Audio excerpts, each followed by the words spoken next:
Hola chicos, antes de empezar con el tercer caso de casos particulares, os recuerdo una cosita. Estos casos particulares se pueden resolver de manera muy rápida por los procedimientos que estoy explicando aquí, el procedimiento del caso 1, del 2 y del que voy a explicar ahora en este vídeo.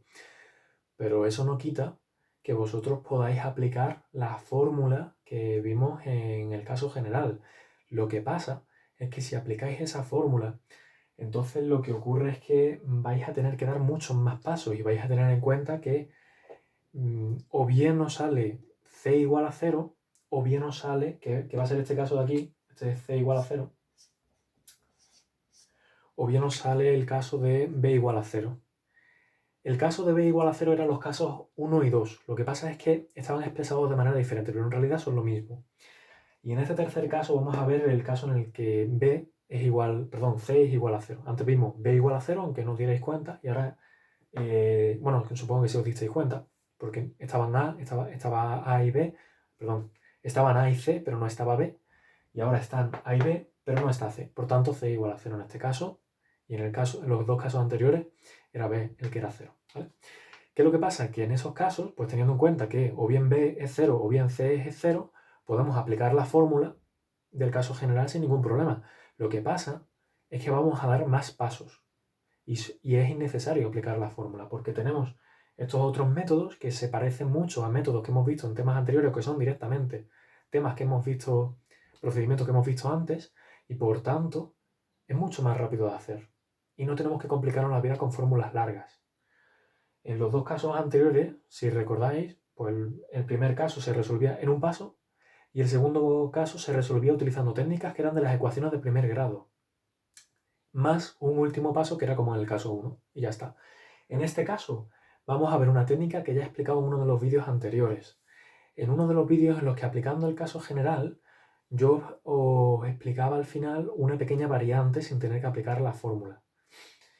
Bueno, vamos a explicarlo con un poquito más de detenimiento en este caso. Empezamos. Let's say we want to solve the second degree equation ax squared plus bx equals 0, in which c equals 0. So as there is no c, both terms have an unknown, which is x. So in this case, there's something special we may do. What we can do is taking out the common factor. Do you remember how to do it? Taking out the common factor. It's something we've already seen in the previous unit. So in this case, if we want to take x as a common factor, we can write it as x. And if we take out an x in this monomial, there is still ax left. And in the second monomial, there's still b left. So we have x times parentheses in which we have ax plus b equals 0. Repito. Mirad, en este caso, en esta ecuación, si la c es 0, entonces los únicos dos monomios que aparecen tienen x. Y como los únicos dos monomios que aparecen tienen x, esa x se puede sacar factor común. Esto es algo que hemos visto ya en el tema anterior. Entonces, podemos sacar x factor común. Si sacamos x factor común en el primer monomio, lo que nos queda todavía es a y x. De las dos x que había multiplicándose hemos sacado una y nos queda todavía otra. Entonces sacamos una x de aquí y se nos queda ax. Más, que lo traemos, lo copiamos y lo pegamos.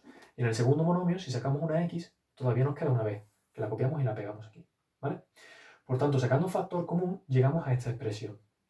¿Qué es lo que pasa? En este punto, recordaréis que en otro vídeo anterior yo decía, bueno, si tenemos un producto de dos números diferentes y resulta que ese producto de dos números sale 0, eso significa necesariamente que o bien el primero o bien el segundo es 0, ¿verdad? El producto de dos números es 0 siempre y cuando o bien el primero es 0 o bien el segundo es 0. Entonces, como las dos opciones son válidas, aquí abrimos el problema en dos opciones. Una, que el primer factor multiplicativo sea 0, es decir, x igual a 0. Y la segunda opción es que el segundo factor multiplicativo sea 0, es decir, ax más b igual a 0. Repito este paso de aquí. Si tenemos el producto de dos números, porque aquí tenemos un primer número que está multiplicando a todo un paréntesis, pero este segundo paréntesis al final cuando sustituyamos la x por un cierto valor va a dar un número concreto. Entonces, cuando tengamos la multiplicación de dos números y eso de 0, eso significa que o bien el primero, la x, es 0, o bien el segundo, el paréntesis, es 0. Entonces, aquí ya tenemos una solución. En este tipo de ecuaciones, x igual a 0 siempre va a ser una solución. La otra solución se obtiene de esta ecuación de primer grado que sabemos despejar. Entonces, pues pasamos más b al segundo miembro, lo pasamos en negativo. Y ahora aislamos la x pasando la a al segundo miembro también. Tenemos que tener en cuenta que la a está multiplicando la x, así que va a pasar dividiendo. Por tanto, x es igual a menos b partido por a. Y esta de aquí es la segunda ecuación. Perdón, es la segunda solución, ¿vale? Recordad que cuando teníamos dos soluciones podríamos llamar x1 a una y x2 a la otra para diferenciarlas, por si tuviéramos que trabajar con ellas luego, por formar parte de un problema más extenso o por cualquier otro motivo, ¿vale? Bueno, entonces, ¿qué es lo que pasa en este caso? Pues fijaos, este caso podríamos haberlo resuelto por la fórmula, sabiendo el valor de a, el de b y sabiendo que c es 0. La fórmula de menos b más menos raíz cuadrada de b cuadrado menos 4ac partido por 2a. Pero también podríamos, cada vez que nos encontramos una ecuación de este tipo, podríamos decir que una de sus soluciones es necesariamente 0, directamente, y que la otra solución es menos b partido por a, directamente. O bien, en este caso, otra cosa que podríamos hacer directamente, pues sacar factor común, como hemos hecho aquí, y después razonando, pues sacamos que el primer factor tiene que ser 0, o bien el segundo factor tiene que ser 0. Y de ahí llegamos a la solución. Ahora voy a resolver un ejemplo en el que aplico ese tercer método. Es decir, el método en el que lo único que hacemos es aplicar argumentos de matemáticas, pero sin fijarnos en las fórmulas. Porque en general suele ser preferible. Nos requiere menos memorización y más lógica, que es de lo que se trata en matemáticas. Bueno, entonces digamos, por ejemplo, que x viene de example en inglés, ¿vale? Por ejemplo, nos encontramos con la ecuación 2x al cuadrado más 6 igual a 0. Bueno, ¿qué pasa aquí? Pues aquí la a vale 2, perdón, es más 6x, que me equivoco. La a vale 2, la b vale 6 y no existe c, por tanto es 0. Aquí podríamos aplicar la fórmula de menos b más menos raíz cuadrada de bla, bla, bla. Podríamos aplicar estas fórmulas directamente si no las aprendemos de memoria. Bueno, esto no es una fórmula, esto es un resultado.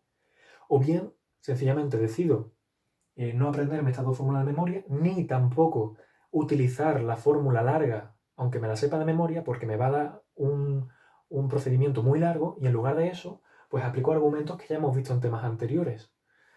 Si tenemos dos monomios con factores comunes, para empezar, aquí podemos sacar factor común la x, ¿verdad? Pero ¿podemos sacar factor común algo más? Fijaos bien, parad el vídeo y pensadlo. En este caso podemos sacar también factor común un 2, ¿verdad? Podemos sacar 2x factor común. Entonces, tenemos 2x factor común y nos vamos al primer monomio. Si en el primer monomio sacamos un 2 y había un 2, ¿cuánto nos sobra? Ninguno. Pues no lo ponemos. Si sacamos una x y había 2 multiplicándose, ¿cuántas nos quedan? Pues una. Después viene el más. Y vamos al segundo monomio. Si en el segundo monomio había un 6 y hemos sacado un 2, como 6 es 2 por 3, entonces nos sigue quedando un 3, ¿verdad? Y si sacamos una x y había una x, entonces no nos queda ninguna x de sobra. Pues ya está. Hemos sacado factor común.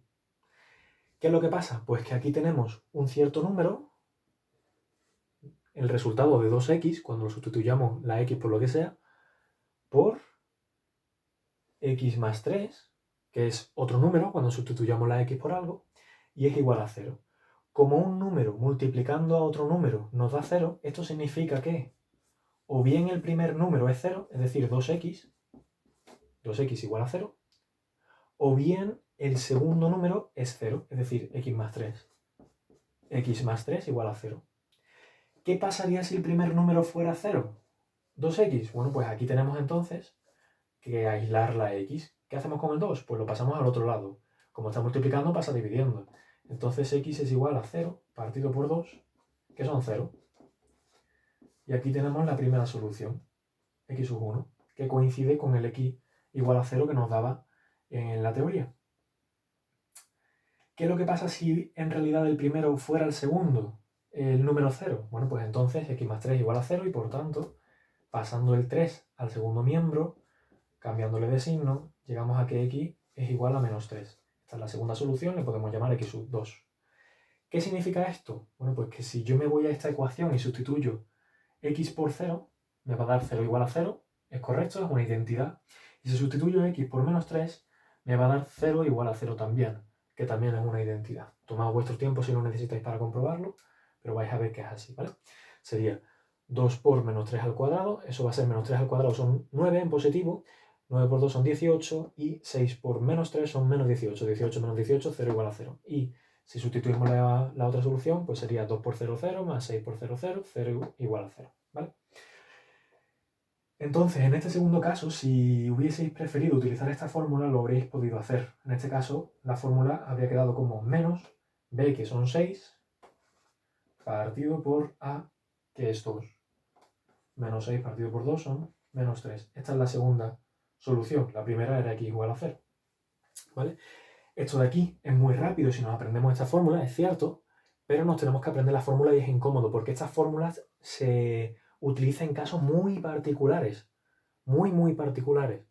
Entonces, si podemos evitar aprender fórmulas para casos que casi no vamos a ver, mejor. Es siempre preferible aprendernos las fórmulas justas, las que son realmente necesarias, como la del método general.